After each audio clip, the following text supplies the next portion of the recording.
দাদি কয়লার খনিতে দিনভর কাজ করছিলেন।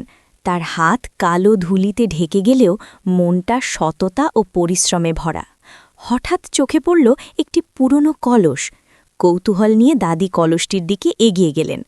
তবে সেই সময় শয়তান দাদা এসে জোর করে কলসটি দাদির হাত থেকে ছিনিয়ে নিল।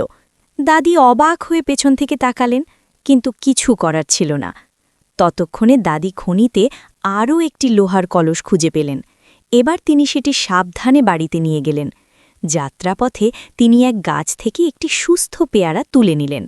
তাকে ধারণ করে রাখতেই মনে হল এটি কিছু বিশেষ হতে পারে।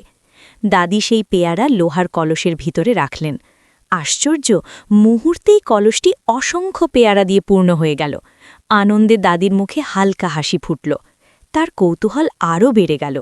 এবার তিনি একটি টাকার নোট কলসের ভিতরে রাখলেন। সঙ্গে সঙ্গে কলসটি টাকায় ভরে গেল। দাদি অবাক হয়ে দেখলেন যে জাদু সত্যিই কাজ করছে। অন্যদিকে লোভী দাদা তার সোনার কলসে অনেক টাকা রাখল। সে ভাবছিল এই কলস তার জন্য অগণিত ধন এনে দেবে। কিন্তু সব টাকা ও গহনা একসাথে ঢেলে দেওয়ার পর মুহূর্তের মধ্যে সব ছাই হয়ে গেল।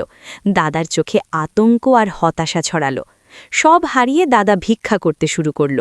গ্রাম জুড়ে ঘুরে তিনি দুঃখিত চোখে মানুষদের কাছে খোলাখুলিভাবে কলস দেখাচ্ছিলেন। কিন্তু কোনো ধন বা জাদু আর তার হাতের নাগালে ছিল না। এদিকে দাদি তার ধন সম্পদ গ্রামের গরিব মানুষদের মাঝে বিলিয়ে দিলেন। তিনি কাঁদছিলেন, কিন্তু তার কান্না প্রেম ও সহানুভূতির।